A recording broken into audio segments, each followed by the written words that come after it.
Acompáñenme, hermano, con su Biblia de Primera Juan.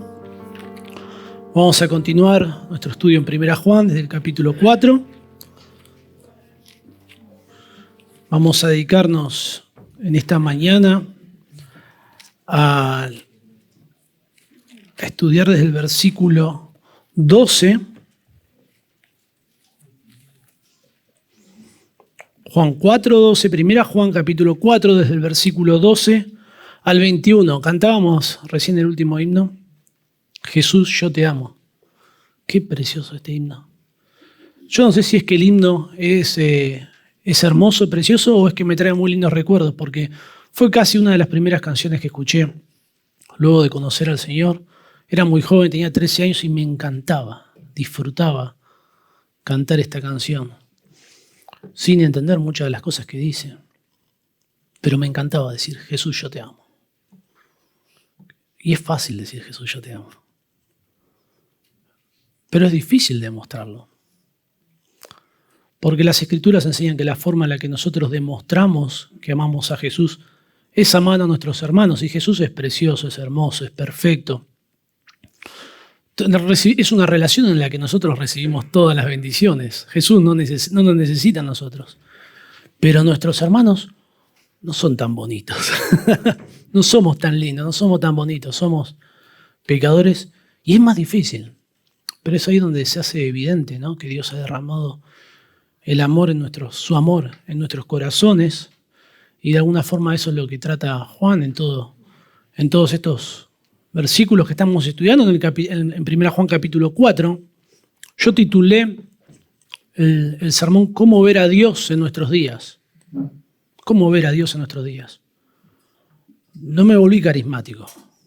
Usted sabe que nosotros no creemos que nosotros podamos tener visiones de Dios, no creemos que así es como Dios se manifiesta en nuestros días, sino por medio de su palabra. Pero este texto que vamos a leer nos enseña que sí podemos ver algo de Dios en medio nuestro. Acompáñenme en la lectura. Dice así la palabra de Dios. Nadie ha visto jamás a Dios. Si nos amamos unos a otros, Dios permanece en nosotros y su amor se ha perfeccionado en nosotros. En esto conocemos que permanecemos en Él y Él en nosotros, en que nos ha dado su Espíritu. Y nosotros hemos visto y testificamos que el Padre ha enviado al Hijo, el Salvador del mundo. Todo aquel que confiese que Jesús es el Hijo de Dios, Dios permanece en Él y Él en Dios. Y nosotros hemos conocido y creído el amor que Dios tiene para con nosotros. Dios es amor, y el que permanece en amor, permanece en Dios y Dios en él. En esto se ha perfeccionado el amor en nosotros, para que tengamos confianza en el día del juicio, pues como Él es, así somos nosotros en este mundo. En el amor no hay temor, sino que el perfecto amor echa fuera el temor, porque el temor lleva en sí castigo, de donde el que teme no ha sido perfeccionado en el amor. Nosotros le amamos a Él, porque Él nos amó primero. Si alguno dice, yo amo a Dios, y aborrece a su hermano, es mentiroso. Pues el que no ama a su hermano a quien ha visto, ¿cómo puede amar a Dios a quien no ha visto? Y nosotros tenemos este mandamiento de Él. El que ama a Dios, ame también a su hermano. En Juan capítulo 12, versículo 21, se describe durante el tiempo de la Pascua judía, probablemente la celebración más importante del calendario judío. Se describe que unos griegos se acercaron a Felipe con las siguientes palabras. Quisiéramos ver a Jesús. Quisiéramos ver a Jesús. Mientras que los líderes religiosos estaban complotando y se reunían para ver cómo arruinar a Jesús, cómo destruir a Jesús, cómo matar a Jesús, los griegos, que probablemente eran prosélitos, personas que no eran judíos de sangre, pero se habían convertido al judaísmo, los gentiles buscaban a Jesús. Querían conocer a Jesús. Querían ver a Jesús. Porque, como dijo el Señor Jesús, quien me ha visto a mí, ha visto al Padre. Ver a Jesús era ver a Dios. Ver a Jesús era ver al Salvador. Era conocer al Salvador. ¿Quién no quisiera ver a Jesús? Claro que sí. Claro que un hijo de Dios, que cuando Dios obra en el corazón de una persona, esa persona quisiera ver a Jesús. Hoy no podemos ver a Jesús. Él está a la diestra del Padre, en la gloria. No podemos ver a Dios. Sin embargo, nosotros podemos ver algo de Él. Las Escrituras y Juan lo que enseñan es que la forma en la que nosotros nos relacionamos en una iglesia, en un vínculo de amor, nos muestra algo de Dios. Nos muestra el amor de Dios. Podemos ver una manifestación de Dios por medio del amor que se desarrolla entre los hermanos. Esto es algo poderoso para el mundo incrédulo, es algo poderoso para aquellos que no conocen al Señor. Juan habla del amor en varias ocasiones durante la carta. Recuerdan que Juan habla de un tema y luego lo deja y empieza a hablar de otras cosas y después vuelve de vuelta a ese tema y lo desarrolla un poquito más y después lo abandona y luego vuelve de vuelta y uno dice, ¿qué pasa, Juan? Es como que pareciera que no tiene un orden lógico. Bueno, la realidad es que Juan utiliza una estructura muy ingeniosa que es una estructura de espiral, donde vuelve a tocar los temas y cada vez va arrojando más luz y va aportando mayor profundidad, pero a la vez lo que sucede es que va relacionando esos temas con otros temas y está todo muy entretejido. Todo está muy relacionado a los temas que toca Juan y presenta el amor en lo que va de lo que estamos enseñando en 4 ocasiones. En primer lugar, en el capítulo 2, del versículo 7 al 11, presenta el amor como la principal evidencia de que somos cristianos. La principal evidencia de que alguien es un hijo de Dios es que ama a su hermano. Porque claro, es mucho más difícil, ¿no? Uno podría ser un moralista y dejar el pecado sin ser un hijo de Dios. Pero para amar a otro, Dios tiene que obrar de una forma transformadora. En el capítulo 3, del versículo 11 al 18, presenta el amor como un distintivo del cristianismo. El amor es lo que nos debe distinguir de todas las filosofías, de todas las religiones, de todas las prácticas o ideas que hay en este mundo, de todos los incrédulos. Si algo que debe distinguir a los cristianos es el amor. Claro que no cualquier amor, sino el amor de Dios, que ha sido derramado en nuestros corazones. En el capítulo 4, versículos 7 al 11, que fue lo que estudiamos la vez pasada, presenta el amor como una base teológica para alentarnos al amor mutuo. ¿Se acuerdan? Dios es amor. Y si Dios está en usted, usted debe amar. Porque Dios es amor. Ahora aquí en el capítulo 4, desde el versículo 12 al 21, Juan se enfoca en los resultados, en lo que produce el amor. Los resultados de cuando hay amor mutuo en una iglesia. Y de alguna forma Juan lo que busca, recuerdan, era alentarnos, amarnos. Y nos quiere alentar al considerar los resultados, al considerar lo que produce, al considerar lo bueno que es que haya amor entre los cristianos, lo bueno que es para la comunidad de creyentes, pero lo bueno que es para nosotros, lo provechoso que es para nuestra vida espiritual. En la comunidad de creyentes a la que Juan se dirige, podemos sospechar que habían problemas con el amor. Sí, claro. Claramente había personas que no promovían el amor al prójimo.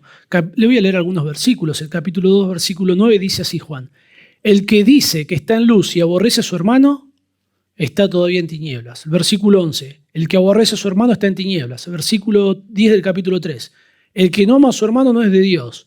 Versículo 14, el que no ama a su hermano permanece en muerte. 15, el que aborrece a su hermano es homicida.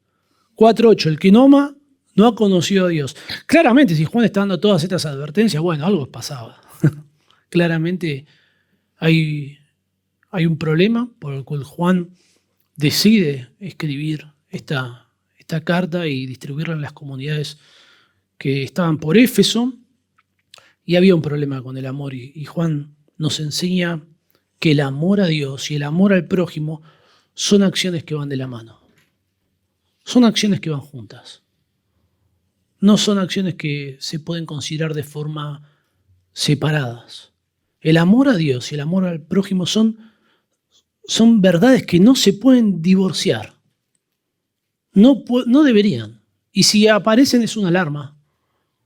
Porque un verdadero creyente ama a Dios y en simultáneo, si dice que ama a Dios, tiene que amar al prójimo. Sin embargo, el amor al prójimo es un resultado derivado de que los creyentes somos receptores del amor de Dios. Jamás podríamos amar al prójimo como Dios manda si primero no fuéramos amados por Dios, si Dios no obrara en nuestro corazón derramando su amor en nosotros. En los versículos anteriores al pasaje de hoy, del versículo 7 al 11, Juan nos enseña que la fuente del amor es Dios. Dios es amor. Ahora lo que subraya en lo que vamos a estudiar en esta mañana es cuáles son los resultados del amor mutuo. Juan describe qué sucede cuando los creyentes se aman, qué resultados se dan al lugar, qué se produce cuando una comunidad en una iglesia local practica el amarse unos a otros, no como se nos dé la gana, sino de la forma en la que hemos sido amados, con un amor redentor, como Cristo nos amó, un amor perdonador, un amor que se enfoca en la necesidad del otro, un amor que no tiene ningún interés, que busca el beneficio del otro, que no espera recibir nada a cambio, un amor imposible. El versículo 11 dice, amados, si Dios nos ha amado así, debemos también amarnos unos a otros. Debemos amar como Dios nos amó, como fuimos amados. Y esa manifestación de amor produce resultados espirituales en medio nuestro. Considerar quién es Dios es el argumento que utiliza Juan para estimularnos al amor mutuo. Ahora Juan quiere que consideremos los resultados del amor fraternal, porque eso nos estimula a amarnos unos a otros. En primer lugar, el amor fraternal revela algo de Dios. Revela algo de Dios. El versículo 12 comienza diciendo Juan, una expresión muy corta, pero con una realidad teológica. Dice, nadie ha visto jamás a Dios. Nadie. Nadie. Juan trae un asunto muy teológico a la discusión del amor, para motivar al amor mutuo. Interesante. Porque yo crecí, di mis primeros pasos en una iglesia que enfatizaba mucho la vida cristiana. Y era medio como un rechazo a la teología. Dame vida cristiana a mí. Dame temas prácticos. Decime qué cosas hacer. No me vengas con la teología. Pero Juan no hace eso. Juan trae la teología para luego explicar cómo la teología tiene una incidencia directa en nuestra vida cristiana. Y comienza diciendo, nadie ha visto jamás a Dios. El punto de Juan es que nadie puede ver a Dios. Pero al ver cómo los creyentes se aman, las personas pueden conocer algo de Dios.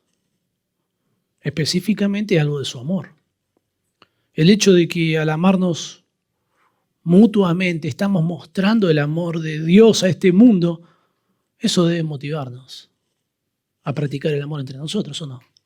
Todos tenemos personas a nuestro alrededor donde se nos va el corazón porque ellos conozcan al Señor, ¿o no? Y la forma en la que nosotros podemos mostrarles algo de Dios cuando ya se nos acabaron las palabras es amando a los hermanos.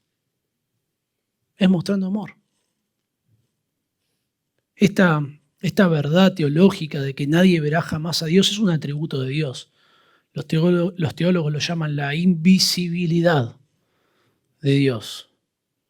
Es un atributo que lo que describe es el ser de Dios. ¿Quién Dios es? Dios es invisible. En Juan 4:24, el Señor Jesús dice que Dios es espíritu. ¿Recuerdan Juan capítulo 4? Es cuando Jesús habla con la mujer samaritana. No sé si recuerdan ese pasaje famoso, que Dios está buscando verdaderos adoradores que adoren en espíritu y en verdad. Y la discusión que tiene Jesús con la mujer samaritana es sobre en qué lugar se debe adorar, ¿no? Debe adorarse en Jerusalén. Algunos dicen que hay que adorar en Jerusalén. Otros dicen que hay que adorar en Samaria. Y Jesús le dice, Dios es espíritu. Dios no está limitado por el espacio o el lugar. Uno puede adorar a Dios en cualquier parte. Usted no está limitado a venir a la iglesia para adorar a Dios. Usted puede adorar a Dios en su casa, en su familia, en el trabajo, en la escuela, en todos lados. Dios requiere adoradores que no estén limitados por el tiempo y el espacio. Porque Dios no está limitado de esa forma.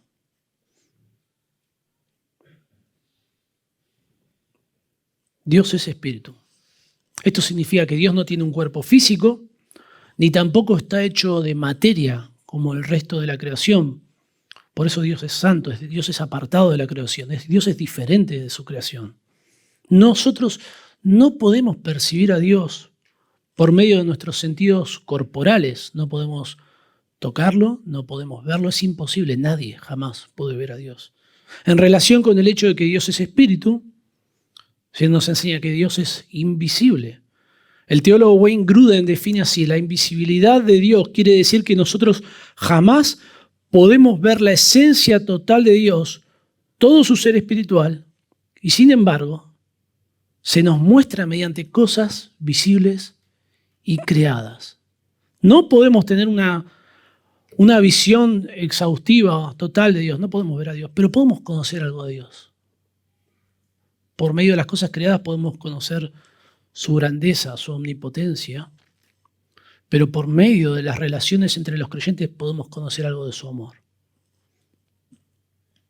Muchos pasajes hablan de que no se puede ver a Dios. Juan 1:18, Juan escribe casi lo mismo que dice aquí. A Dios nadie le vio jamás. En 1 Timoteo 1:17 Pablo describe a Dios como invisible. En capítulo 6:16 dice: a quien ninguno de los hombres ha visto ni puede ver. Nadie vio a Dios, nadie puede ver a Dios, y si alguien dice que pudo ver a Dios, está diciendo que pudo hacer algo que la Biblia dice que no puede hacer. Así que es una realidad concluyente, por lo menos para aquellos que creemos que la Biblia es la palabra de Dios. Sin embargo, como observa el teólogo Wayne Grudem, podemos ver algo de Dios. Podemos ver alguna manifestación de Dios. Las Escrituras contienen afirmaciones de que algunos vieron alguna manifestación visible de Dios. ¿O no es así? ¿Recuerdan algunos casos? Por ejemplo, en Moisés, el más famoso, se nos dice que Moisés hablaba cara a cara con Dios como quien habla con un amigo y podemos decir: ahí está, ahí está viendo Dios, porque hablaba cara a cara.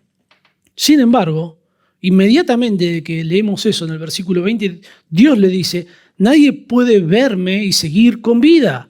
Lo que implica que Moisés estaba ante una manifestación de la presencia de Dios. No estaba viendo a Dios en su esencia. Era imposible. Aún así, Dios permitió que su gloria pasara frente a Moisés. Una narración muy curiosa: Moisés se mete en una grieta, Dios pasa y se dice que Moisés pudo ver su espalda, ¿no? Dios no tiene espalda, es espíritu, pero es una de las formas que la Biblia tiene para que nosotros podamos comprender que algo pudo ver de Dios. De esto da a entender que aunque no se puede ver a Dios de forma exhaustiva o directa, sí se puede ver algo de Dios, alguna manifestación de Dios. Aunque nosotros jamás podemos ver la esencia total de Dios, Dios nos mostrará algo de sí mismo mediante cosas visibles y creadas. En el Antiguo Testamento, Dios se manifestó de forma visible a algunos individuos: a Abraham, en Génesis 18, a Jacob en Génesis 32, al pueblo de Israel en Éxodo 24, a Manoa y su esposa, recuerdan los padres de Sansón, en Jueces 13, a Isaías en Isaías capítulo 6, donde tiene una visión simbólica de Dios, y a otros. Sin embargo, no son manifestaciones totales de Dios, son apariciones de Dios. Los teólogos las describen como teofanías. Son episodios en los que Dios se hace presente de una manera perceptible a los sentidos humanos. Pero no son contemplaciones directas de Dios, ya que Dios es espíritu, Dios es invisible, Dios nadie le vio jamás. De alguna forma Dios, cuando Él quiso comunicarse directamente, se adaptó a nuestras limitaciones para manifestar algo de Él, de una forma que nosotros, siendo infinitos, pudiéramos conocer algo de un ser infinito. Y la más perfecta de las manifestaciones que los seres humanos podemos contemplar de Dios es la persona del Señor Jesucristo. A tal punto que el Señor afirma que el que me ha visto a mí, ha visto al Padre. El contraste con el hecho de que a Dios nadie le ha visto jamás es Jesucristo. Él sí ha sido visto. En Juan 1:18 dice, a Dios nadie le vio jamás, como leíamos recién. Pero luego sí, está hablando el Señor Jesús. Y dice el unigénito Hijo, está escribiendo Juan, el unigénito Hijo que está en el seno del Padre, Él le ha dado a conocer. Perdón, está escribiendo Juan. Cristo ha dado a conocer a Dios. En Colosenses 1:15, Pablo describe que Jesucristo es la imagen del Dios invisible. Si nosotros pudiésemos tener la contemplación más perfecta en nuestros sentidos de Dios, es Jesucristo. Una manifestación visible y única. Sin embargo, esta manifestación ya no está disponible para nosotros. Ya no podemos ver al Señor Jesús de una forma perceptible por nuestros sentidos humanos. Sin embargo, podemos ver mucho de Él por medio de la fe. Por medio de su palabra podemos contemplarle. Ahora, es interesante considerar que Juan quiere hablar del amor mutuo y habla de la invisibilidad de Dios para introducirnos a ese tema. ¿No es curioso? Sí que lo es. ¿Por qué habla de la invisibilidad de Dios? Casi que parece una frase sin conexión. Revisen su Biblia. El versículo 11, el versículo 12, parece como una frase suelta. Parece como que no tiene nada que ver. Parece como que Juan se equivocó ahí, ¿no? Pensó en algo, pero no es así. Escribieron los autores, los escritores, el autor es Dios, los escritores del Nuevo Testamento, escribieron guiados por el Espíritu Santo. Tiene un propósito por el cual figura en ese lugar. Y hay como una aparente inconexión. Algunos que no creen que la Biblia es la palabra de Dios se han atrevido a decir que esta porción es algo que se agregó después. Hay algo que algún copista agregó después, pero no hay ninguna evidencia de eso. La aparente inconexión de esta declaración es debido a que Juan escribe con un estilo muy particular. Juan lo que hace aquí es utilizar un recurso retórico que se llama paratasis. Este recurso consiste en utilizar frases sin conexiones gramaticales claras como porque, por lo tanto, y, entonces, pero. Entonces, de esa forma, se presentan, en lugar de presentar, ¿por qué hace esto, Juan? Porque cuando uno usa conectores en una oración como por lo tanto, pero, y, las ideas se presentan de formas subordinadas. Hay una idea principal y todas las ideas que van debajo de esos conectores son ideas subordinadas a la idea principal. Pero cuando se presentan las ideas usando este recurso de parataxis, lo que hace es que todas las ideas tengan el mismo nivel. ¿Y las conexiones? Las conexiones las tenemos que hacer nosotros, a medida que leemos interpretando por el contexto. Es muy ingenioso porque es como que, ¿vieron cuando nosotros decimos, bueno, te la dejo picando? Y Juan hace algo así, como que nos da ahí todas las ideas y los cabos los atamos nosotros fácil, sencillo, es muy lógico por el contexto. No podemos ver a Dios. Es claro lo que está diciendo. No tenemos visiones de Cristo, no tenemos visión de Dios. Y luego dice, si nos amamos unos a otros, bueno, podemos ver algo de Dios. El punto de Juan es que nosotros podemos ver algo de Dios. Las personas pueden ver algo de Dios si nos amamos unos a otros. Juan presenta el amor mutuo como una manifestación del amor de Dios. Jesús hizo algo similar en Juan 17, que lo leímos recién, como el mundo conoce, por medio del amor mutuo, por medio de la unidad de los creyentes. Y lo mismo sucede en Juan 13:35. Dice, en esto conocerán todos que sois mis discípulos, si tuvierais amor los unos con los otros. Dios da a conocer algo de sí en una iglesia donde se desarrolla la vida cristiana en un contexto de amor mutuo. Las Escrituras enseñan en Romanos 5:5 que Dios ha derramado su corazón, su amor. El amor de Dios mismo ha sido derramado en el corazón de los creyentes cuando venimos a la conversión, y practicar el amor mutuo manifiesta ese amor que Dios ha derramado en nosotros. No estamos amando con un amor natural, mundano, sino con el amor de Dios. Esa es la idea. Y claro, si nos amamos con el amor de Dios, lo que las personas van a ver es ese amor, el amor de Dios. Específicamente, Juan describe este testimonio del amor de Dios al mundo desarrollándose en el contexto de una iglesia local. Esto Esto es algo importante, porque los creyentes debemos, si alguien conoce al Señor, debe estar asociado a una iglesia. ¿Cómo practica esto? ¿Cómo desarrolla esto? No hay manera, no hay forma, tenemos que estar en una iglesia. Pero también es importante que el amor se desarrolle en el ámbito de una iglesia, porque el amor no sería un fin en sí mismo. Al amor tener lugar en el contexto de una iglesia local que enseña la verdad, está conectando ese amor con la verdad del Evangelio. Si nosotros el amor lo desconectamos de la verdad, sería moralismo. Pero al estar conectado con el Evangelio, bueno, el amor no es un fin en sí mismo. El amor es un medio para glorificar a Dios. El amor mutuo en el contexto de la iglesia conecta el testimonio del amor, el testimonio visible, con la verdad que la iglesia proclama, con el Evangelio. Si no, seríamos filántropos, por decirlo de alguna forma. Y es lo que sucede cuando las iglesias abandonan el Evangelio. Empiezan a practicar la filantropía. Prácticamente se transforman como en una asociación sin fines de lucro, una obra de beneficencia, como lo que hace Bill Gates con su fundación o cualquier otro. Y es lamentable, cuando una iglesia abandona el Evangelio, ya no es una iglesia. Y el amor se transforma en una filosofía, en un fin en sí mismo. La conexión del amor con la verdad que proclama una iglesia describe el Evangelio como un producto de la fe. El teólogo Robert Sharbrough escribe así: la invisibilidad de Dios, entonces, no solo es una razón para exaltarlo y venerarlo en su grandeza celestial, es al mismo tiempo un mandato implícito para que el pueblo de Dios haga concreta su presencia a través de su respuesta hacia Él. Lo más importante en esta respuesta es la expresión de amor hacia los demás.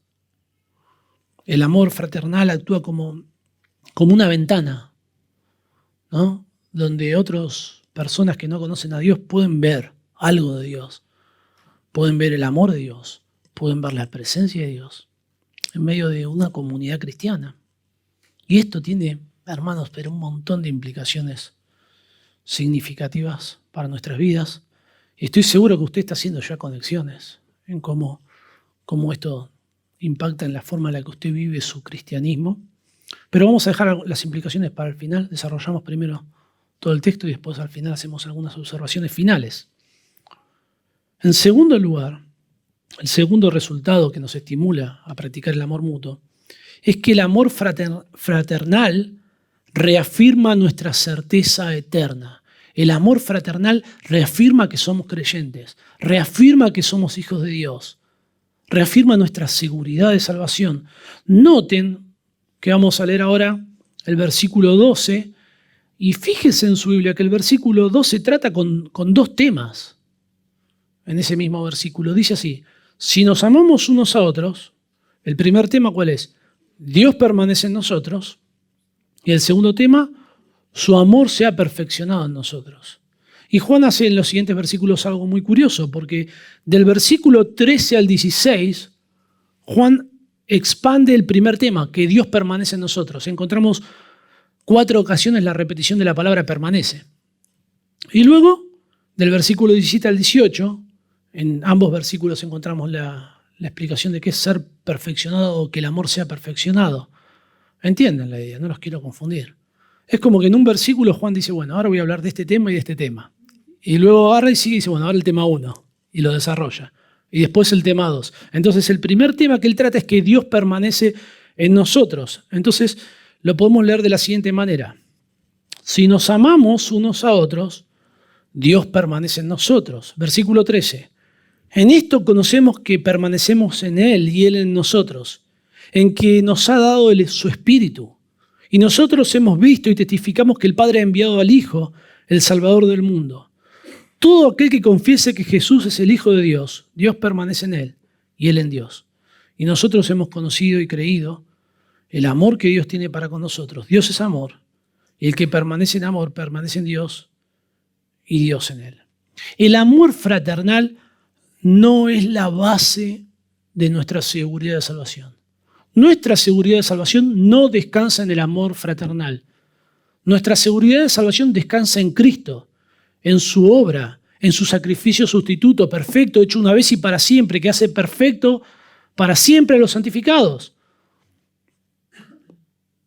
Sin embargo, la convicción interna que nosotros experimentamos fluctúa. Como somos seres humanos, no podemos estar seguros casi de nada. Nos miramos de pronto a nosotros mismos y decimos, no, yo no puedo ser un creyente, yo no puedo ser salvo. Necesitamos estar todo el tiempo mirando a la cruz, mirando a Cristo. Bueno, esta convicción fluctuante que experimentamos los creyentes es tan fuerte que si yo pregunto quién alguna vez dudó de su salvación, estoy casi seguro que casi la mayoría va a levantar la mano. Y quizás alguno diga, bueno, yo estoy ahí dudando también. Bueno,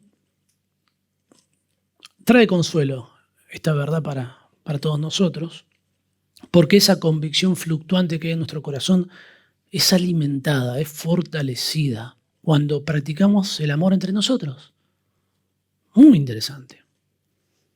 Amar a otros trae fortaleza espiritual en nuestra experiencia cristiana, confirmando en nuestro interior que somos hijos de Dios, que somos creyentes, que somos salvos. Amar a otros nos confirma que Dios hace de nosotros su morada. Dice así, la palabra de Dios, escribe Juan, si nos amamos unos a otros, Dios permanece en nosotros.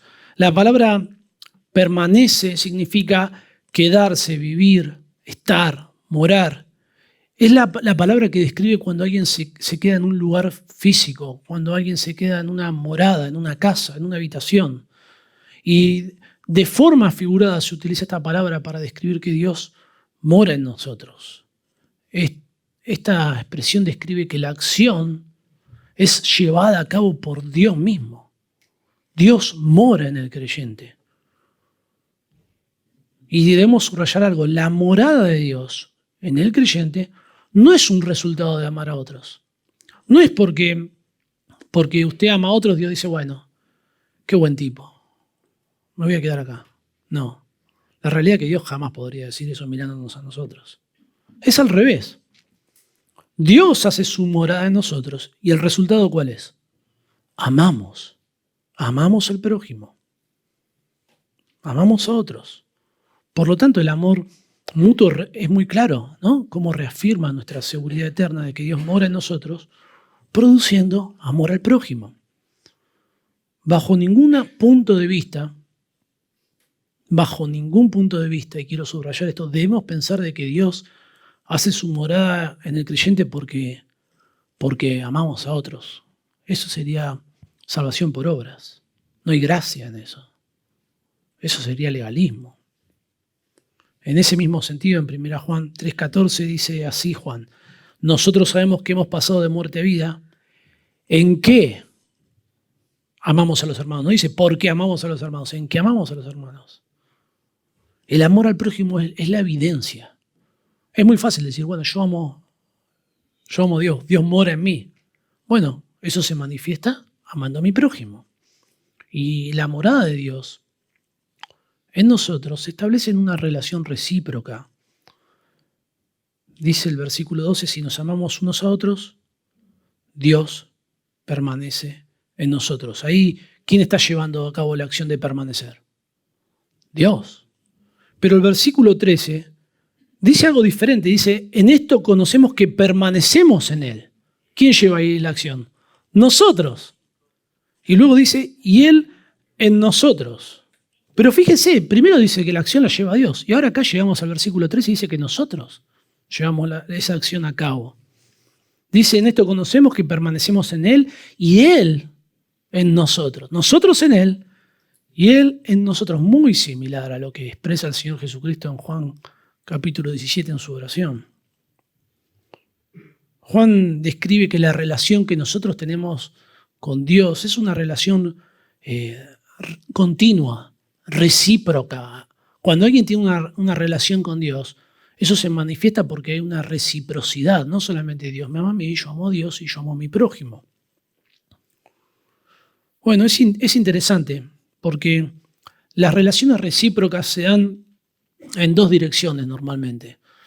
Yo A hacia B y B hacia A. Eso sería una relación recíproca. Pero Juan acá describe esta relación en tres direcciones. Dios me ama a mí, yo amo a Dios y también amo a mis hermanos. Y así es como se establece la reciprocidad. Las Escrituras nos muestran que ambas direcciones deben tener lugar. No debemos entender algo claro, para subrayar, no debemos tener el tema de una relación recíproca en el sentido de la definición que tiene esa palabra, que es ayuda mutua, ¿no? Dios no necesita nuestra ayuda.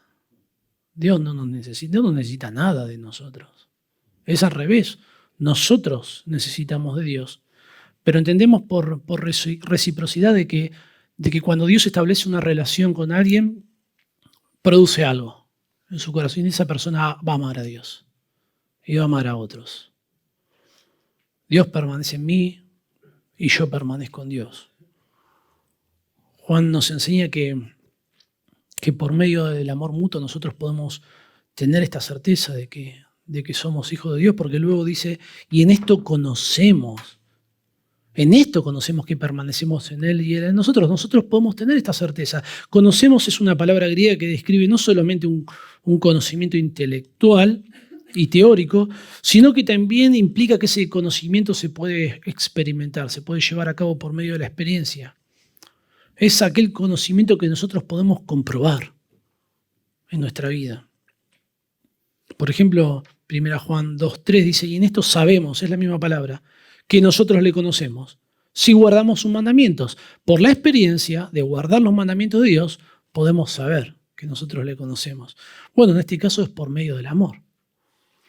Pero Juan profundiza este tema aún más. ¿Cómo podemos saber que tenemos una relación personal, continua y recíproca con Dios?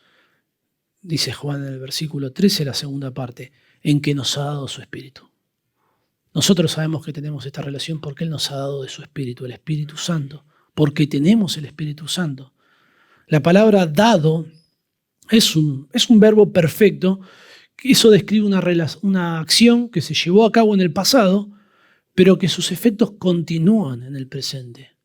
Dios nos ha dado su Espíritu y hoy lo tenemos, y mañana lo tendremos, y así cada día de nuestras vidas, y que use este verbo en este tiempo, garantiza de que el Espíritu Santo no hace una morada temporal, sino continua, hasta el fin.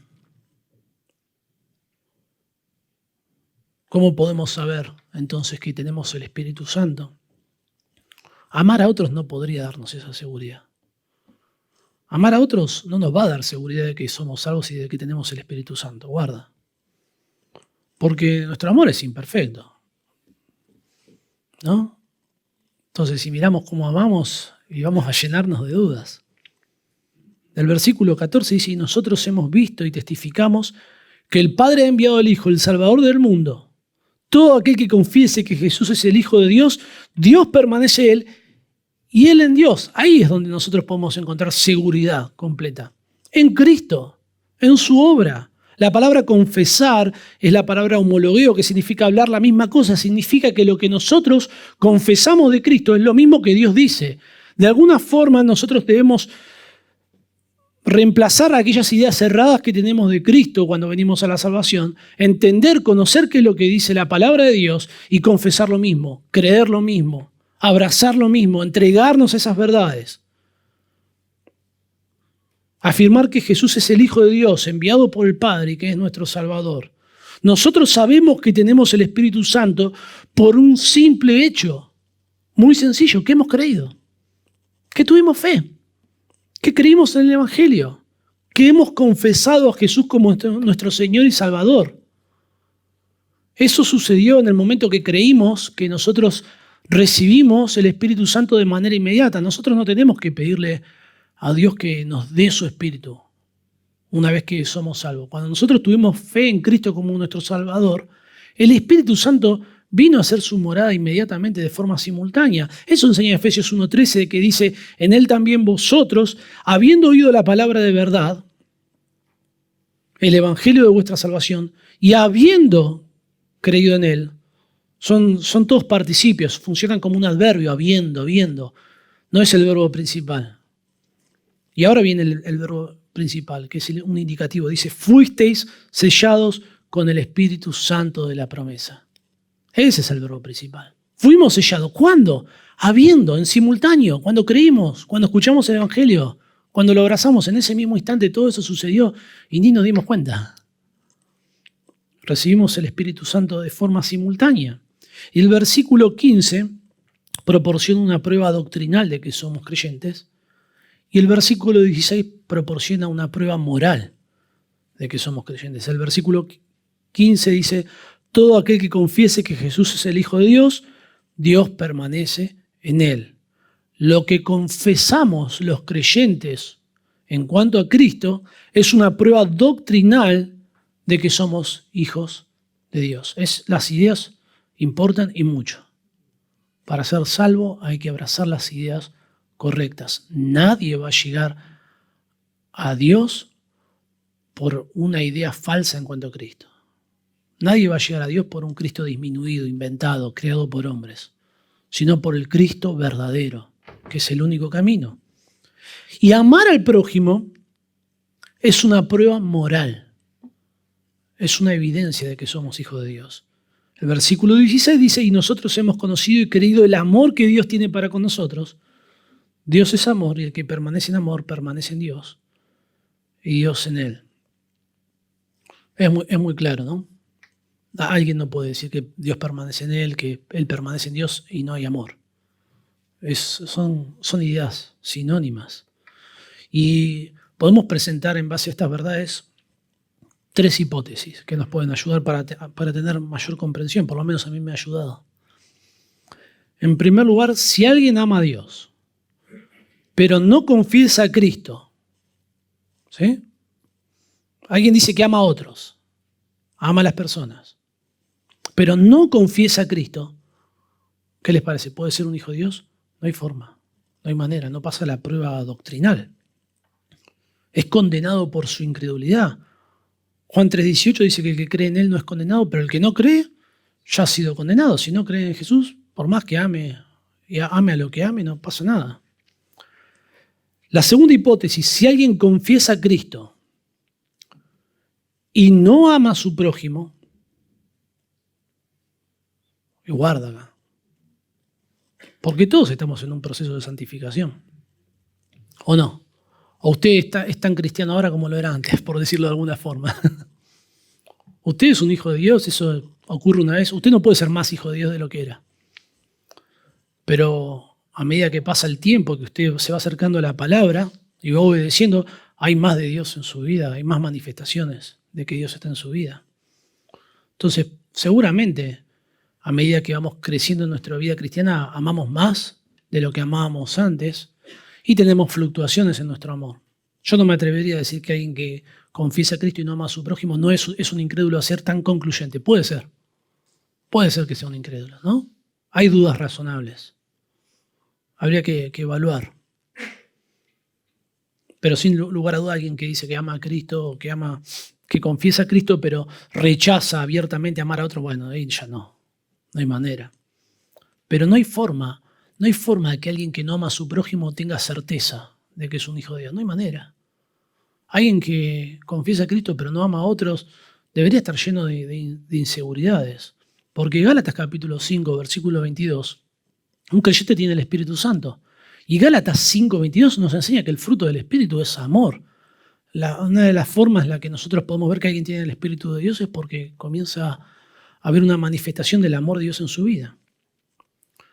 La tercera, en ese caso, en el caso de que no hay amor, eso nos manifiesta dudas razonables, diría yo. En el tercer caso, si alguien confiesa a Cristo y ama a su prójimo, su certeza, su experiencia, su convicción de que es un hijo de Dios es reafirmada por la prueba moral del amor. Lo que dice el versículo 12, si nos amamos unos a otros, Dios permanece en nosotros.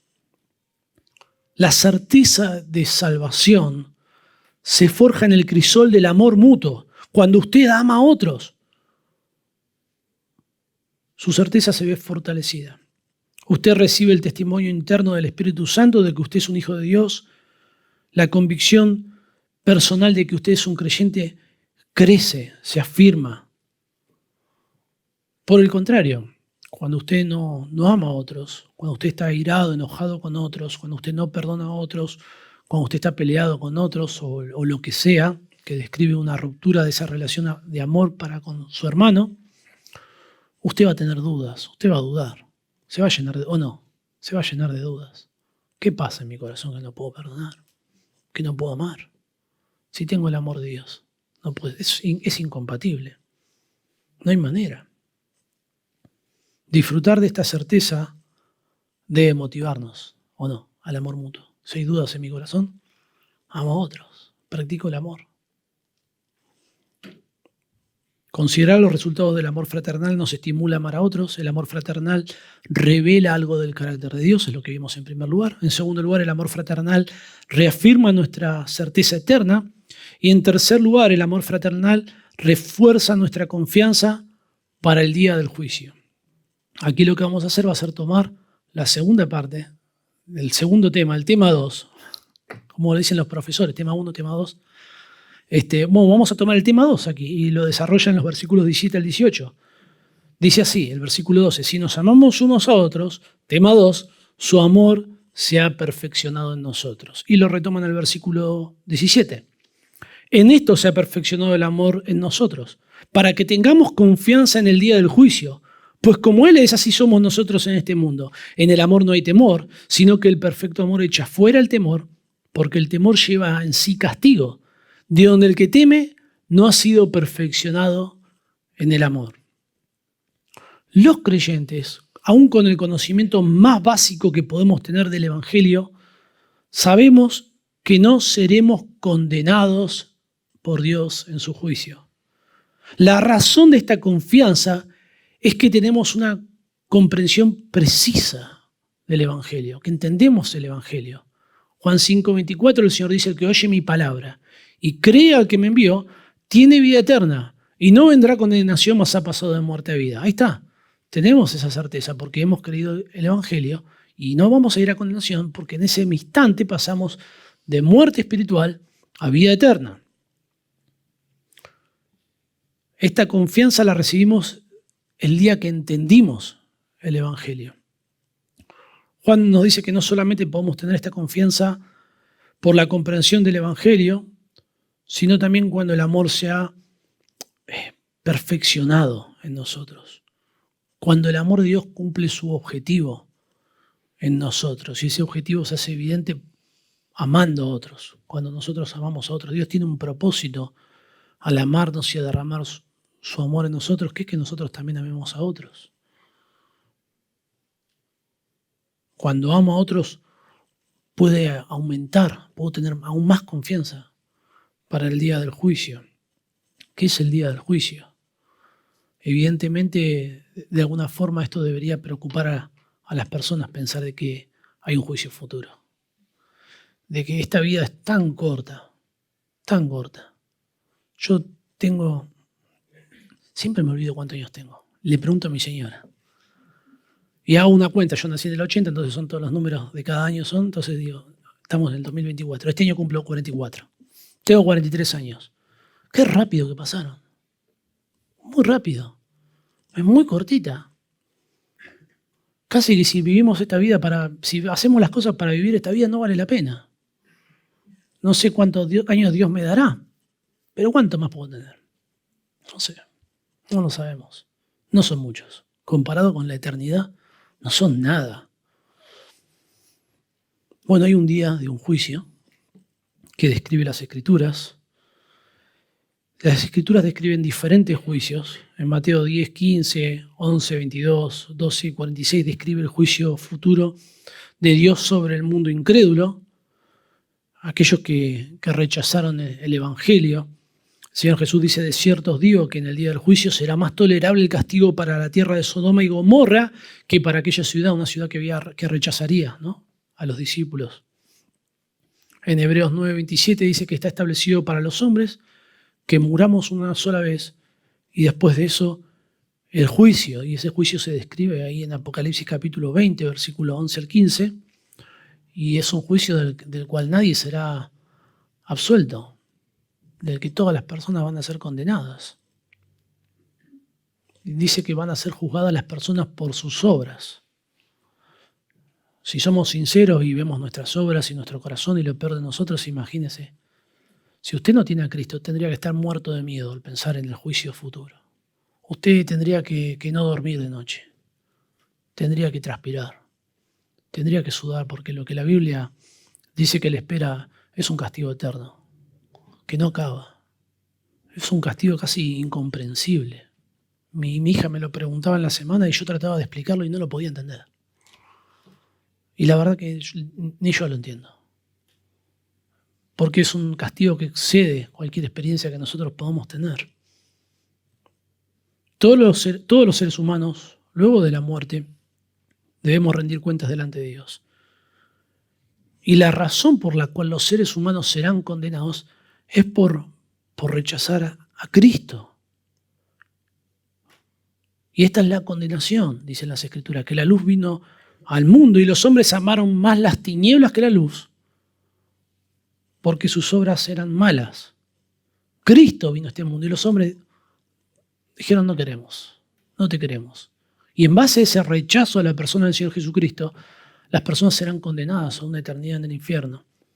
Bueno, la Biblia enseña que los creyentes podemos estar confiados en ese juicio porque no seremos condenados, no seremos juzgados. Nuestras obras no van a ser evaluadas, no vamos a pasar por ese juicio, no vamos a estar en ese juicio. Podemos ir a la noche y dormir tranquilos, sabiendo que si nos morimos durante la noche, al otro día vamos a abrir nuestros ojos en la presencia de Dios. Podemos vivir esta vida tranquilos, libres, disfrutándola sin temor al futuro o al porvenir. En Juan 5:24 el Señor dice, ya lo leímos, el que de cierto os digo, el que oye mi palabra y crea que me envió tiene vida eterna y no vendrá condenación. Es la misma palabra que se utiliza para juicio aquí, crisis, mas ha pasado de muerte a vida. No vamos a ir a ese juicio, no vamos a estar en el juicio. El sacrificio sustituto de Cristo es lo que posibilita que nosotros no seamos juzgados y condenados. La realidad es que Dios, si Dios no nos condena por nuestro pecado, Dios sería un juez injusto, ¿no? Dios debería condenarnos. Lo que sucede es que Cristo pagó la pena. Eso es el Evangelio. Cristo pagó por mi pecado. En lugar de yo pagar por mi pecado, Cristo hizo el pago. Y claro, como la condenación era vida eterna, solamente Jesús, Dios eterno, podía hacer un pago de esa calidad. La paga del pecado es muerte. Cristo murió por nosotros, enseña Romanos 5:8. Murió nuestra muerte, pagó nuestra pena, no somos condenados. A tal punto que Pablo dice, ninguna condenación hay para los que están en Cristo Jesús. ¿Qué condenación me va a caber como hijo de Dios? Ninguna. ¿Porque soy bueno, justo y santo? No, porque Cristo pagó la pena. Y es todo de pura gracia.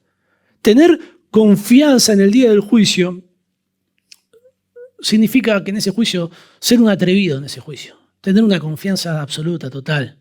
No tener ningún temor. La palabra que se traduce como confianza describe libertad para hablar. ¿Recuerdan cuando dice que Jesús hablaba libremente, abiertamente? Bueno, es la misma palabra. Se traduce como franqueza, seguridad. Se traduce en otras ocasiones como denuedo. Nosotros no usamos nunca esa palabra, ¿no? ¿Qué es eso de denuedo?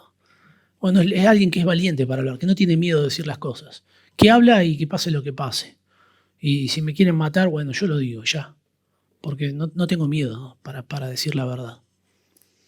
Bueno, los juicios, a los destinatarios de Juan, los juicios que se desarrollaban en aquel entonces se regían por las leyes de Roma. Toda la zona de Éfeso estaba bajo el imperio romano. Y lo que pude investigar y leer, era más ordenado de lo que nos imaginamos. Vieron que siempre pensamos para atrás y decimos, uy, debió haber sido un lío eso, nada que ver. Súper ordenado.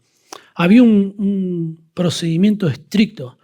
Y no sé, uno no podía pedir la palabra y que le sean la palabra así nomás. No era tan sencillo, ¿no? Juez le pido la palabra y el juez se la concedo. No era así, sino que se ajustaban a un estricto protocolo de procedimiento. Usted esperaba. Había un momento en que los acusados, los defensores y los testigos debían presentar sus argumentos en los momentos designados, y si tenían que aportar más información, porque como es un juicio, bueno, todo bien, yo no tengo idea, nunca estuve en un juicio. Hugo sabrá más, pero vi un montón de películas. y por lo que he leído, bueno, nosotros vemos que siempre hay que volver a presentar argumentos, evidencias, etc.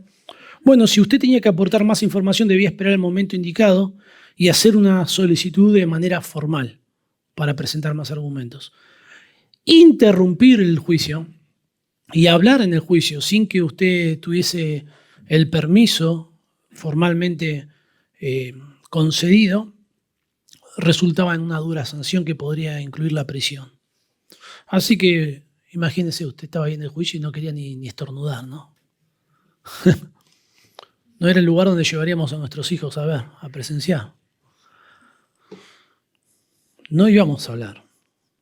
La palabra que Pablo traduce, que la palabra que los traductores ponen confianza, la palabra en el original, es una forma de hablar tan libre, tan descarada, tan sin temor, tan audaz, que jamás aplicaría en ningún contexto para la forma en la que alguien hablaría en un juicio. No hay manera, no hay forma. No es la palabra que se utiliza para describir a alguien hablando en un juicio. En la literatura se utilizan otras palabras, pero nunca se podría utilizar esta palabra, porque sería alguien que habla así de esa forma en un juicio, bueno, pónganle las esposas. No corresponde. Los creyentes tenemos esa libertad ante el juicio de Dios. Podemos hablar con total libertad, porque no vamos a ser condenados, no vamos a ser juzgados. No porque seamos unos grosos, sino porque Cristo ya pagó por nosotros. Es la misma palabra que se utiliza en Hebreos 10 cuando dice que teniendo confianza para entrar en el lugar santísimo por la sangre de Cristo. Es la misma palabra, confianza. Esto lo que describe es en el contexto del templo, de los sacrificios. El lugar santísimo era la parte más sagrada del tabernáculo o del templo en los días de Salomón, donde residía la presencia de Dios mismo. Y solamente el sumo sacerdote, solamente una persona podía entrar, y solamente una vez al año, y no podía entrar así nomás. Debía seguir todo un procedimiento que Dios había establecido para que se pudiese acercar a él. Y si el sacerdote entraba sin la aprobación de Dios, o sin seguir los pasos establecidos por Dios, podía morir. Eso es lo que enseña Levíticos 16. Así que imagínense qué libertad. Uno no entraba ahí con libertad. Uno se ajustaba a la ley, al derecho, y hacía lo que tenía que hacer para presentar ese sacrificio ante Dios. En Levíticos 10 se relata cómo Nadab y Abiú ofrecieron fuego extraño, ofrecieron algo que Dios no había pedido, y Dios los mata. No había manera. Eso es todo lo contrario a acercarse con confianza. Usted debía presentarse por medio de un sacrificio, un día específico, con un propósito particular, no cuando usted le daba la gana o cuando usted quería. Pero ahora, gracias al sacrificio de Cristo, podemos entrar confiadamente a la presencia del Señor. Todo lo que queramos. Somos sus hijos. ¿Cómo no nos va a recibir? Tremendo. Es la razón por la que podemos tener tal confianza, es porque como Él es, dice Juan, pues como Él es, así somos nosotros en este mundo.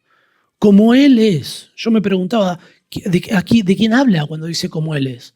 ¿Habla de Dios o habla de Cristo? Si buscamos el sujeto más cercano a este pronombre como Él, podríamos pensar que habla de Dios. Pero la expresión en este mundo sugiere la presencia física, por lo cual entendemos que es una referencia a Cristo, y así coincide la mayoría de los eruditos. Hay cierta dificultad en interpretar qué quiso decir Juan con esta expresión, que nosotros somos como Cristo en este mundo. Algunos ven a Cristo como un modelo y presentan que lo que está hablando es que nosotros somos como Cristo en este mundo. Cristo amó al mundo y nosotros ahora amamos. Jesús fue santo, justo, perfecto, tentado en todo, sin pecado. Y cuando nosotros amamos, somos como Cristo en este mundo. Ahora, el problema es que ninguno de nosotros somos como Cristo en este aspecto. ¿O usted se considera que ama como Cristo? No, aún hay un pecado remanente, somos débiles. Si amar como Cristo sería lo que nos viene a traer seguridad y confort de que somos hijos de Dios, no creo que duremos mucho en esa confianza. Porque todo lo contrario, nos llenaría de un montón de dudas eso. Por eso otros coinciden en que Cristo se describe a Cristo, que nosotros somos como Cristo. Cristo es justo y nosotros somos justos. Y esto es algo asombroso que describe la palabra de Dios cuando habla de que somos justificados. Cristo es sin pecado y nosotros somos sin pecado. No porque nunca hayamos pecado, sino porque somos justificados, fuimos limpios, porque la justicia de Cristo nos ha sido imputada. Esta es la justificación por fe. Significa que nosotros somos declarados justos. Es un acto legal de Dios por el cual declara justos a todos aquellos que tienen fe en Cristo. Justificados, pues por la fe tenemos paz para con Dios. Tenemos seguridad, tenemos certeza. Esto tiene mucho más sentido. Pablo, en Filipenses capítulo 2, versículo 9, luego de él observar todo su estándar y su desempeño como un hombre religioso y de exhibir su justicia conforme a la ley, él dice, no hay forma. Yo no me puedo presentar ante Dios con esta justicia. Ni quiero. Lo tengo por basura. O sea, si yo voy a Dios con mi justicia es una basura. Mejor la tengo por basura. ¿Y de qué me apropio? De la justicia de Cristo. Porque esa me justifica de una forma perfecta, completa. Y escribe Pablo, y ser hallado en él, no con mi propia justicia, que es por la ley, sino la que es por la fe de Cristo, la justicia de Dios, que es por la fe. En Romanos 3, Pablo escribe, pero ahora, aparte de la ley, se ha manifestado la justicia de Dios, testificada por la ley y por los profetas, la justicia de Dios por medio de la fe en Jesucristo, para todos los que creen en él. La única razón por la cual los creyentes podemos tener tal confianza ante el juicio futuro es gracias a la obra de Cristo, a que somos declarados justos, santos, somos incondenables, somos como Cristo, somos hijos de Dios, herederos, estamos confiados plena y absolutamente de que como Cristo no es condenado, nosotros no seremos condenados. Esta confianza en el día del juicio, o en cuanto al día del juicio, no solo es el resultado de comprender el Evangelio y otras doctrinas, sino que es el resultado de que el amor se ha perfeccionado en nosotros. Y no sé si se dieron cuenta, pero empecé explicando todo al revés, todo el desarrollo, todo el contenido, para luego hablar de este tema de que el amor se ha perfeccionado. ¿De qué amor habla? ¿Del amor mutuo que se ha perfeccionado entre nosotros o el amor de Dios? Algunos señalan que Juan se refiere al amor que Dios tiene para con nosotros, que se revela en el versículo 16, en el conocimiento de Cristo y del Evangelio. Sin embargo, si usted presta atención a lo que hemos leído en esta mañana y este pasaje, Juan no hace una distinción tan marcada entre el amor a Dios y el amor al prójimo. Juan habla del amor, el amor de Dios y el amor al prójimo, algo que debe tener lugar, debe cursar de forma junta, de forma inseparable. En Juan 3:10 dice, el que no ama a su hermano no es de Dios. El versículo 14, el que no ama a su hermano no es de Dios. El versículo 8 del capítulo 4, el que no ama no ha conocido a Dios. Si alguno dice, yo amo a Dios y aborrece a su hermano, es mentiroso. Amar a Dios, recibir el amor de Dios, amar al prójimo, está todo implícito, está todo íntimamente relacionado. Sin embargo, el amor al prójimo deriva del amor de Dios. ¿En qué sentido? En que nosotros amamos porque Dios nos amó. Si no, jamás podríamos amar. En Juan 13:34 dice, un mandamiento nuevo os doy, que os améis unos a otros como yo os he amado. Amamos como Cristo nos amó, con el fruto del Espíritu Santo, que es amor. El amor al prójimo, sin amor, como hablamos anteriormente, ¿qué es? Filantropía, una religión, una filosofía. Y en un sentido, amar al prójimo sin amar a Dios es una desobediencia directa al primer y más importante mandamiento. ¿Cuál es? Amarás al Señor tu Dios. Que aquellas personas que deciden, bueno, voy a amar a las personas, voy a darles de comer a las personas, voy a construirles casas, darles de beber, y no aman a Dios, lo que están manifestando no es piedad, están manifestando una rebeldía abierta y absoluta contra Dios. El amor se ha perfeccionado, dice Juan. La palabra perfeccionado significa completar, acabar, terminar, cumplir. Es como que el amor tiene un propósito y ese propósito se cumple cuando nosotros amamos unos a otros. James Montgomery Boyce escribe lo siguiente sobre qué significa perfeccionado. Dice que significa completo, maduro. Se refiere a ese estado de mente y actividad en el cual el cristiano se encuentra cuando el amor que está dentro de él ha logrado aquello que Dios quiso plenamente que lograse, amar a otros. El amor de Dios está haciendo una obra en nosotros. El tiempo perfecto, en la voz pasiva de perfeccionado, denota una acción que ocurrió en el pasado, pero que aún tiene sus efectos. Dios aún continúa obrando en nuestro corazón. Dios puso su amor en nosotros y ese amor está madurando, se está perfeccionando, se está completando por medio de la obra divina. Y nos preguntamos cómo se relaciona todo esto con el juicio de Dios. Cuando nosotros, de la siguiente manera, cuando nosotros amamos a nuestro prójimo, eso aumenta nuestra certeza de que recibimos amor de parte de Dios y ese amor nos da plena confianza de que no seremos condenados porque hemos sido amados por Dios. Por lo tanto, como dice el versículo 18, y cuando uno explica todo esto, por lo menos a mí se me hizo mucho más claro entender el versículo 18 en vez de agarrarlo por separado y decir, alguna vez me acuerdo me sacaron ese versículo y me dijeron, ¿qué significa? Yo qué sé, déjame estudiarlo. En el amor no hay temor, sino que el perfecto amor echa fuera el temor. Tal clase de amor disipa el temor porque el temor lleva en sí castigo, de donde el que teme no ha sido perfeccionado en el amor. Claro, habla de la obra de Dios en nuestro corazón, porque si fuera el amor perfecto mío, imagínense, no existe. Alguien, quien sea, que cuando piensa en el juicio futuro, en lugar de tener confianza, tiene miedo, es probable que no haya entendido el Evangelio. Es probable que Dios no haya derramado su amor en su corazón. Alguien que en lugar de amar al prójimo lo aborrece debería estar con miedo cuando piensa en cuanto al futuro. Cuando piensa en ese momento ante rendir cuentas delante de Dios, aborreciendo a otros. ¿Qué seguridad se puede abrogar de que es un creyente? Ninguna. No hay manera, ninguna certeza. En cambio, amar al prójimo nos confirma en el Evangelio y nos permite vivir la vida con confianza de que no seremos condenados, de que no hay condenación. El amor fraternal revela algo del carácter de Dios. El amor fraternal reafirma nuestra certeza eterna. El amor fraternal refuerza nuestra confianza para el día del juicio. Y en último lugar, el amor fraternal ratifica que Dios nos ha amado. El versículo 19 dice, nosotros le amamos a Él porque Él nos amó primero. Si alguno dice yo amo a Dios y aborrece a su hermano, es mentiroso.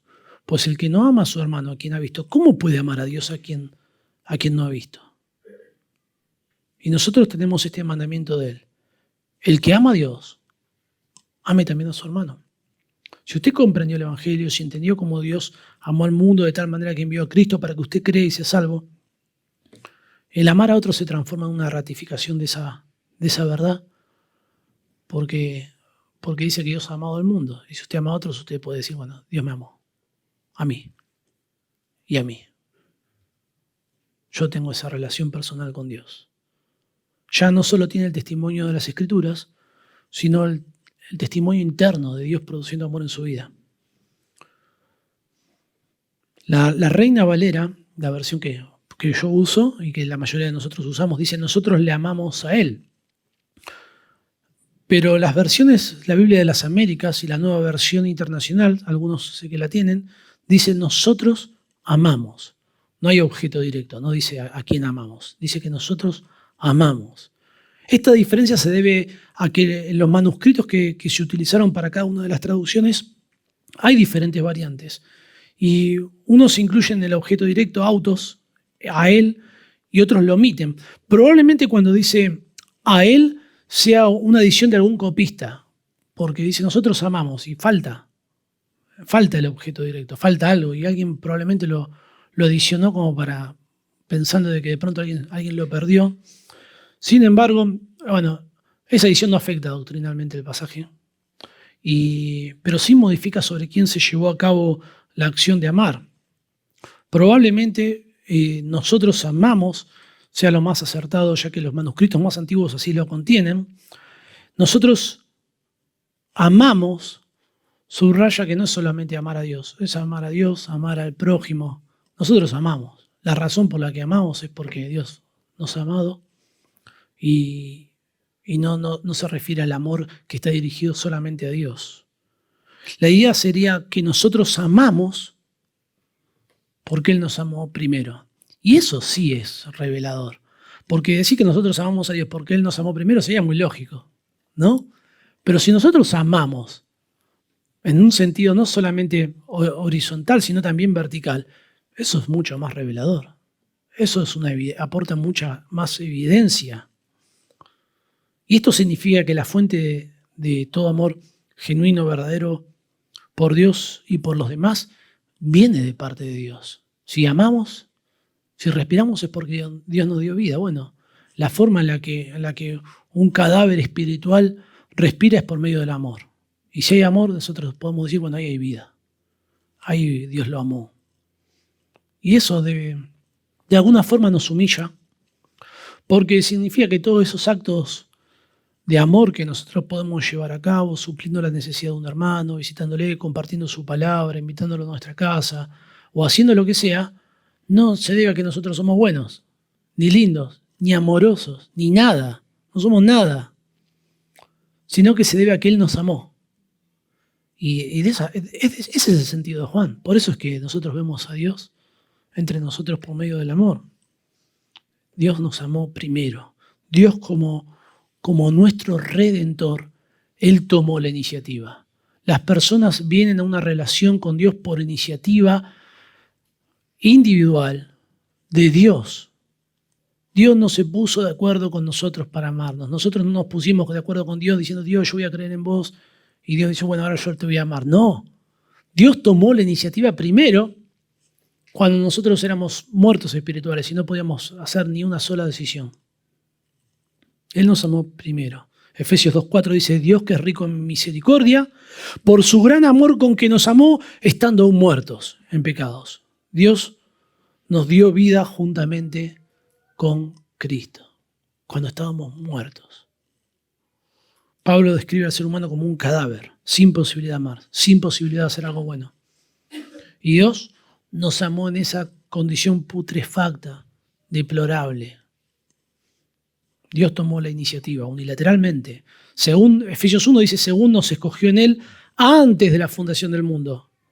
No habíamos ni nacido para que fuésemos santos y sin mancha delante de Él. Dice, en amor, habiéndonos predestinados. ¿Qué motivó Dios para elegirnos y salvarnos? Su amor. Lo hizo porque Él nos ama. Recuerdan que el amor de Dios lo define Grudem, es Dios dándose a sí mismo. Lo mejor que puede dar Dios es darse a Él. Y se nos da a sí mismo. Y luego nosotros amamos. Claro, porque Él nos amó. Si no, seríamos un cadáver espiritual. No podríamos ni respirar espiritualmente. Y ese primer aliento que da un creyente, luego de tener fe en Cristo, es amar a otros. Y usted se lo debería estar preguntando, porque yo me lo pregunté. ¿Acaso los incrédulos no aman? Yo conozco incrédulos más amorosos que muchos hermanos. Más amorosos que yo. Conozco personas que digo, qué lindo, cómo me habla, cómo me trata, es una seda. ¿Cómo hizo Dios a este hombre así? Tan sensible. Yo a veces soy como apático, como una roca, como que no me cuesta conectar. Y este hombre conecta conmigo. ¿O no he conocido personas así? Yo sí que conozco personas así. A veces he oído decir, lo único que le falta es conocer a Cristo. No diga eso, hermano, le falta todo. Si le falta a Cristo, no tiene nada. Claro que sí, hay un amor natural. El Señor Jesús describe cómo los padres aman a los hijos, ¿no? ¿Qué hijo cuando su hijo tiene hambre le va a dar una serpiente? No, no, hay un amor paternal. Proverbios 3 describe la disciplina como una manifestación del amor paternal. En Hechos capítulo 28 sucede algo muy curioso.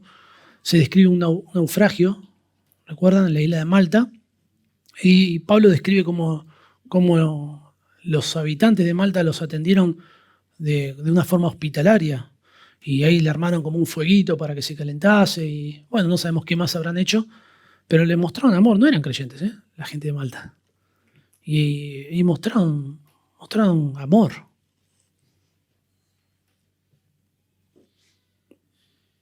Todo, y nos preguntamos cómo sucede esto. Bueno, todo amor que el ser humano pueda manifestar es consecuencia del amor de Dios.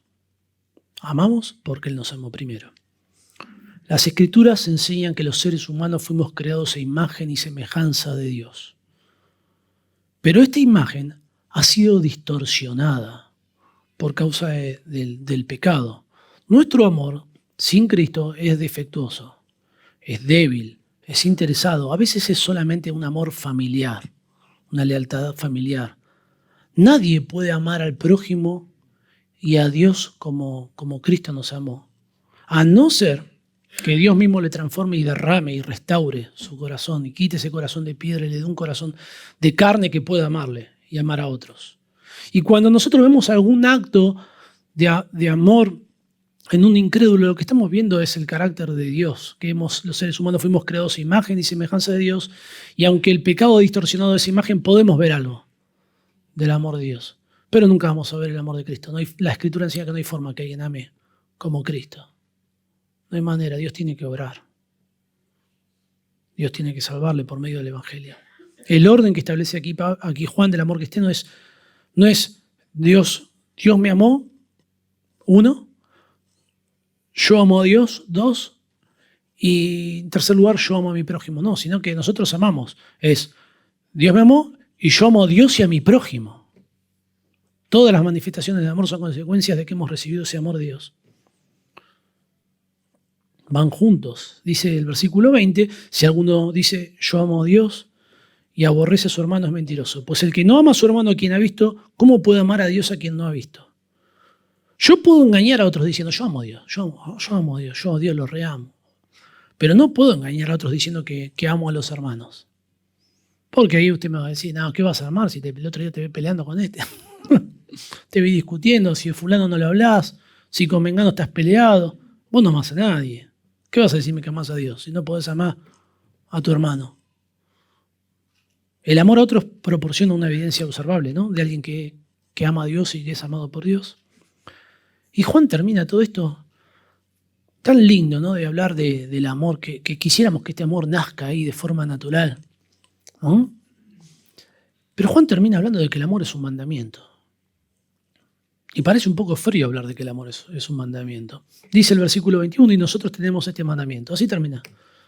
Si todo esto no nos ha motivado, si todos estos resultados no han tenido un impacto que nos motive a amar a otros, bueno, al fin y al cabo es un mandamiento.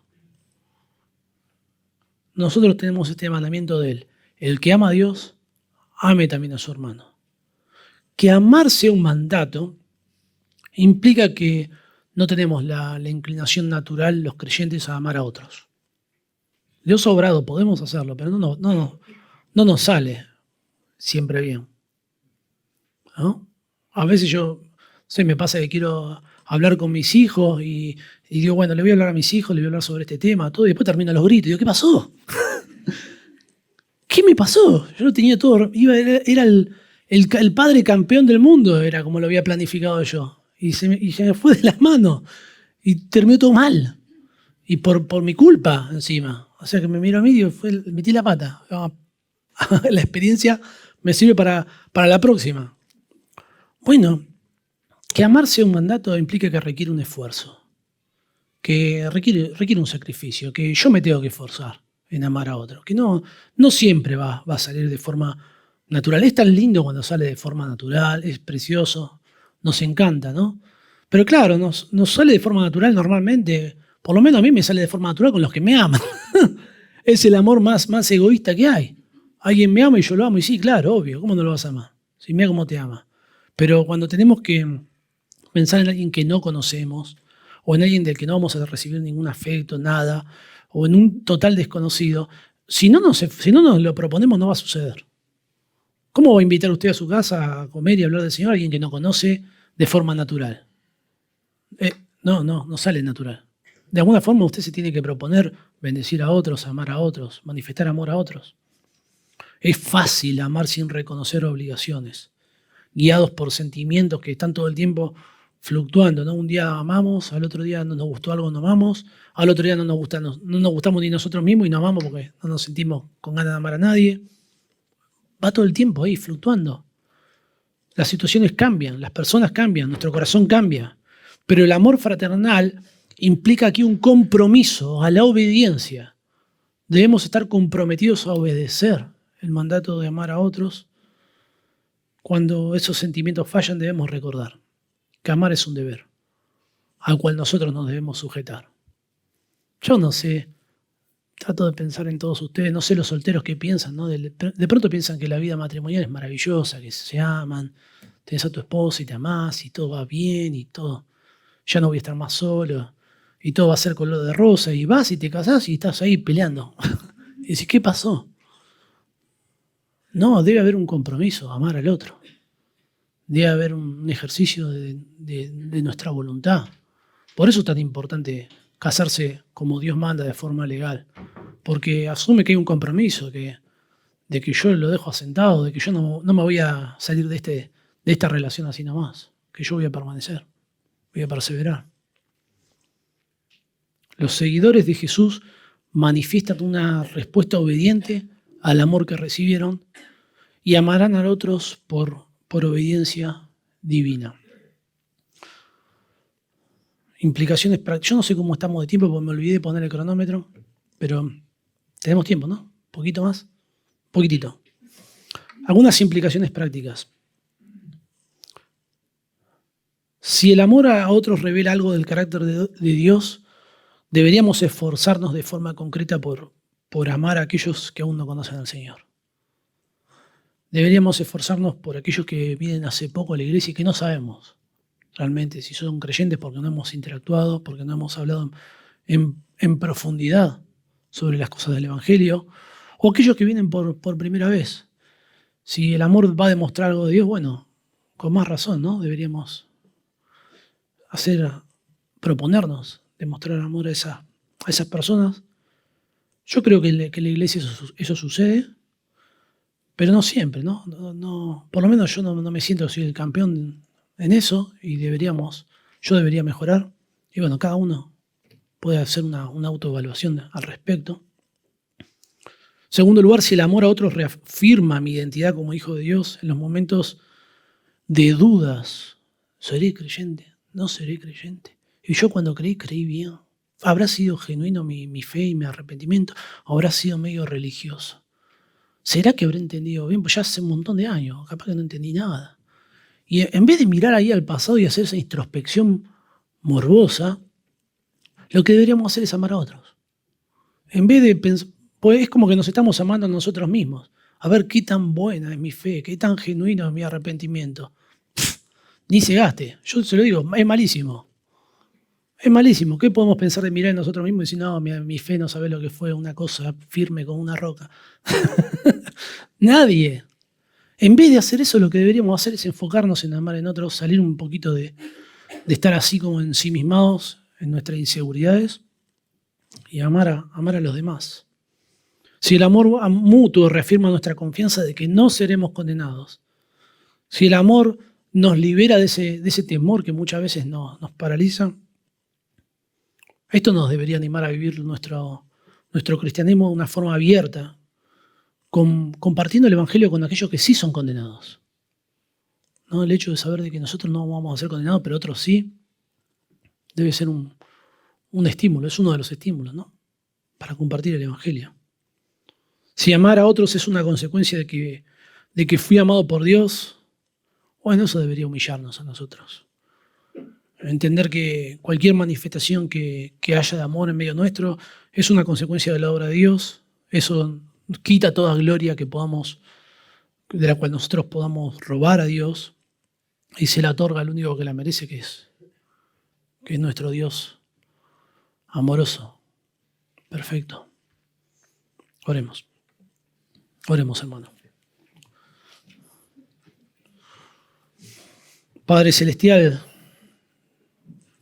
te damos gracias por tu inmenso amor, un amor que no merecemos, pero que nos has mostrado en la persona del Señor Jesucristo. Señor, te agradecemos porque tu amor habita en nosotros y porque permite que nos amemos unos a otros de una manera profunda y sincera. Señor, te pedimos que nos ayudes a ser reflejo de ese amor en nuestras vidas diarias, que nuestros hermanos, nuestros vecinos y el mundo pueda ver en nosotros una manifestación visible de tu presencia y de tu gracia.